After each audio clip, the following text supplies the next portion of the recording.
as the discussion goes on, am amazed at this because this Democrat shutdown is all over a simple, clean, continuing resolution. Not clean. 6 weeks. 6 weeks Not clean. clean. Well, the Democrat alternative, ma'am, was $1.5 trillion worth of spending. So this was a clean 6-week CR. We could have had all of those discussions you're so concerned about. Not We clean. could have been doing that. And the simple fact is, there was a vote on September 19th. If you voted yes, you voted yes to keep government open. You voted yes to pay people. You voted yes to keep things moving along. You voted yes to continue the appropriations. If you voted no, which the Democrats, with the exception of one, voted no, voted yes. that shut down government. You voted yes So, to allow it to ma'am, be money ma'am, was stolen. Ma'am, I am speaking. I hear you. Okay. And I just wanted to say, you know, there's questions about whether or not we were working, and with all due respect, You're not working. you were looking in the wrong place because all of us were working. I was in DC. You looked in the wrong place. I was meeting with constituents. I was in my district part of the time meeting with constituents. So to imply that we were on a vacation is ridiculous. It's just ludicrous because our constituents know we were working. I mean, my staff, you know, I came, met with constituents here, met with constituents in the district, and I think pretty much every single one of the Republicans did. And so I find it just ridiculous, and those kinds of statements are just pure not accurate. I'll say it that way. But Mr. Cole, Chair Cole has pointed out that the appropriations process is so incredibly important. It is the way we should be doing things. The Appropriations Committee was doing it. Just needed 6 more weeks on that clean CR so that we could continue to do it. We're going to pass the 3 that are going to be on this bill. We have some more. We're going to continue to do that. But that's the way things should be happening here. It is absolutely, it's regular order. We should be doing it. And I just had a couple of questions just for clarification for Mr. Cole. And so does this bill provide funding for SNAP? Yes, it does. Did the bill that we voted on September 19th provide funding Yes, for it SNAP? did. Yes. So if we had voted way back in September 19th, we would have taken care of that. So Worth noting, Lack too, of a majority understanding. of both houses voted for that. 55 senators voted for that, and obviously a majority in this body because it passed here. So it's just simply a Senate rule that's been perverted and taken advantage of. A majority of Congress has voted consistently to keep the government open while these other issues can be dealt with. It's Democrats that decided to shut the government down. And like I pointed out, simple fact, September 19th, you can check the record. Who voted yes, who voted no? Yes to keep the government open. And I've pointed that out repeatedly over the last few weeks, while we've been shut down, because it's a simple fact. It's not the rhetoric. It just, you can prove it by checking the record.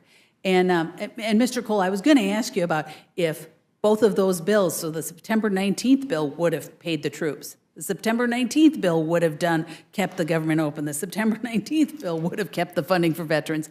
And so we had that, and they chose to shut the government down. So, but, and so this bill is going to reopen. We're going to get our troops paid. We're going to get the Capitol Police paid. We're going to do what we need to.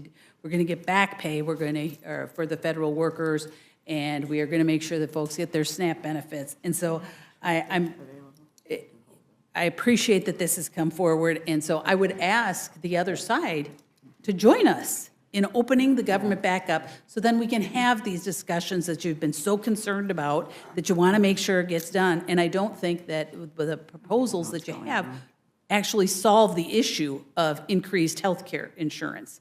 It doesn't do it. We need to have more in-depth discussions about what's really going on about it. And so please join us in opening the government, and with that, I yield back. Gentlelady yields back. Now recognize Ms. Scanlon for her time of questioning. Thank you. I would first yield to Mr. McGovern. Yeah, we are happy to join with you. We want the government open. We just don't want millions of people to get screwed over on their health care insurance. So if you join with us, this is a crisis, by the way, that's right now. It's not 3 months from now or 6 months from now. Right. It's right now. People have gotten their bills. People are making decisions whether they're going to forego their health care. So that is it. And the idea that we can't get well, there are 13 Republicans that at least have said that they support us on extending the benefits. We'll see whether, they did it for show or whether it's for real. But I think if you let the House work its will, I think a majority of Democrats or Republicans would vote to extend that tax credit. And millions of people won't lose their health care, won't get screwed over because of the indifference and the inaction of this Congress. You found it, you found the time, you found it acceptable to extend the expiring tax cuts for multimillionaires and billionaires, but you couldn't find it within your heart to extend this. So we're happy to join with you, but join with us too. If you want our votes, then, we want to help working people afford their health insurance. I yield back to Ms. Scanlon. Thank you. Thank you, Mr. McGovern. As we're convening here for the first time in months, our nation's healthcare system is buckling under the combined attacks of over almost $1 trillion in cuts to Medicaid that were rammed through in the big ugly bill this summer, the White House's unilateral cuts to congressionally approved spending for NIH, medical research, including pediatric cancer, and now the Republican refusal to extend the ACA tax credits that help millions of Americans afford their health insurance. And they're already seeing these health insurance premiums go up. As Mr. McGovern said, this is not something that can wait because families are enrolling now for next year. And the Republicans have refused to address this issue all year, not just since the shutdown occurred. They've refused to address it at all. And none of this is an accident. It's all by choice. Just like it was a choice by President Trump to defund SNAP benefits this month for the first time in history. For more than 60 years, through recessions, natural disasters, and even previous shutdowns, and including previous shutdowns under this president, the federal government has never missed a SNAP payment until now.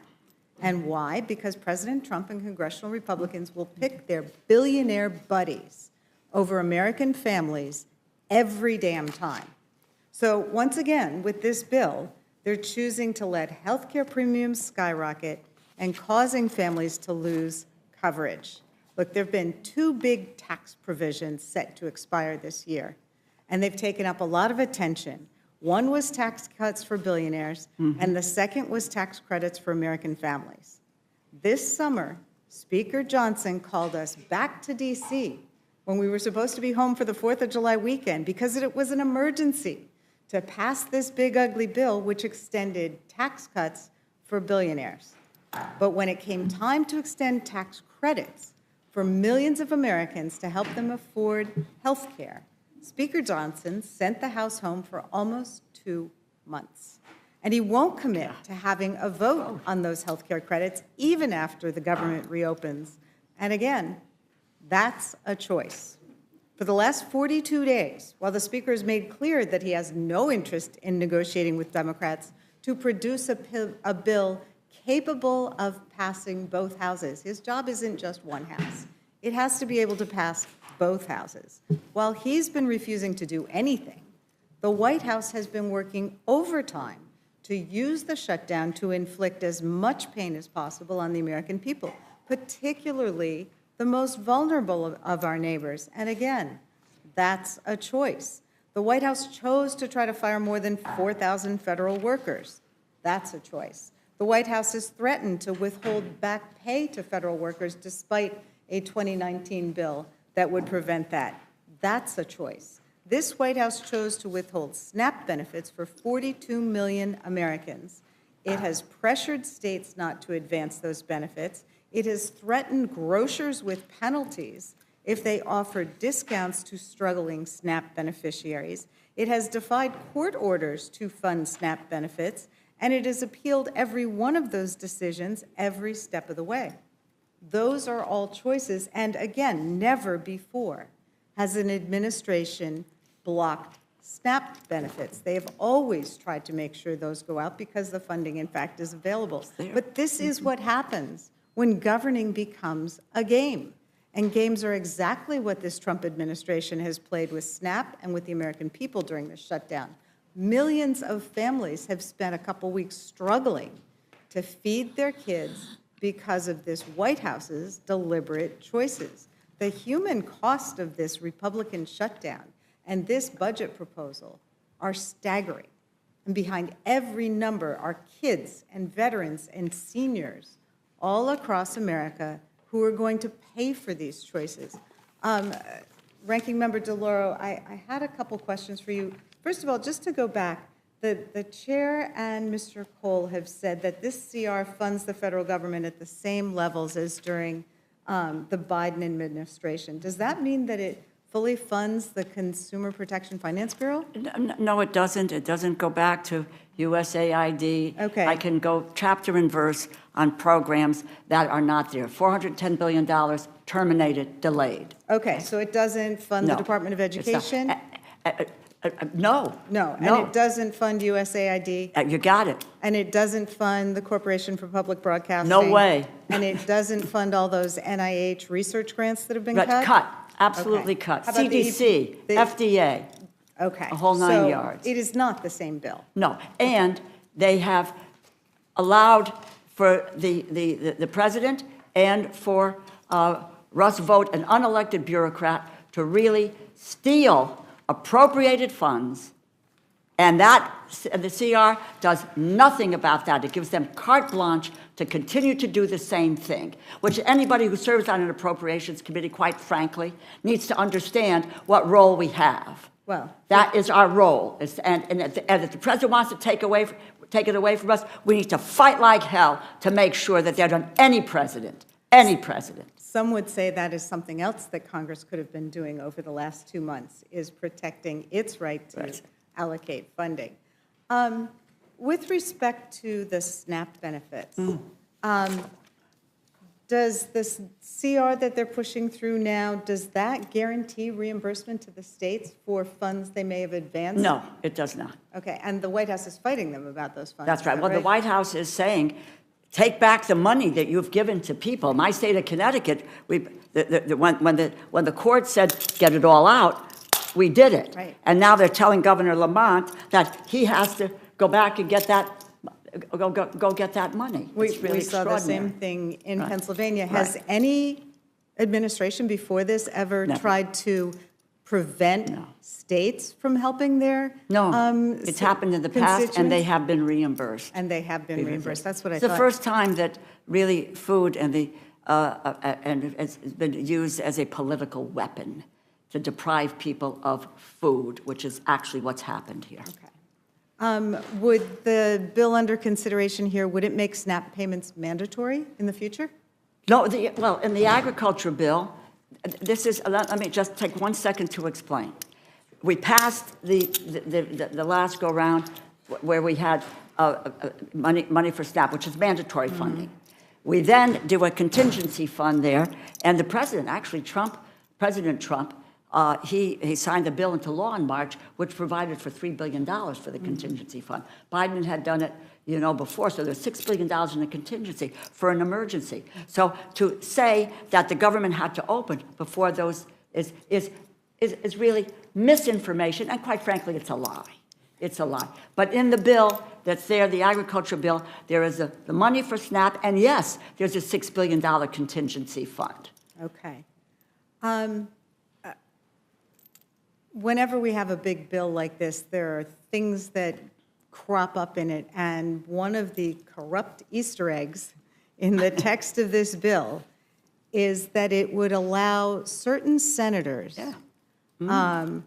to get payments from the federal government because a special prosecutor got a warrant that allowed the special prosecutor to investigate whether or not they participated in illegal efforts to overturn the 2020 election.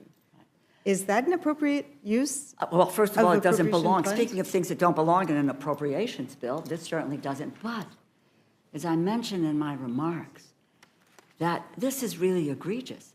This was the chair of the Senate Appropriations Committee saying, taking the word of the majority leader and putting this piece in the bill without anyone knowing about it. Leadership, I didn't know about it, and I would just say my colleague, the chairman of the House Committee, didn't know about it.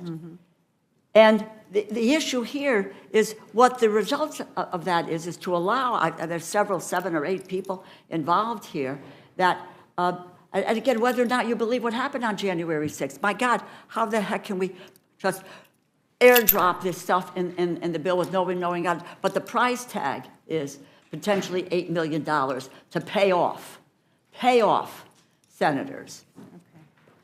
Look, I think the American people are smart enough to know who's fighting for them and who's fighting to line their own pockets and those of billionaires. This is a bad deal. It fails to extend the ACA premium tax credits. It fails to guarantee a vote to address the Republican healthcare crisis. It even fails to guarantee that states are reimbursed for stepping up and providing SNAP benefits that have been illegally blocked by this administration. We need a budget that protects all Americans. That's what governing and leadership is supposed to be about, and that's what Americans deserve. So I can't in good faith support this deal to reopen the government because it doesn't meet those basic standards. And I would yield back.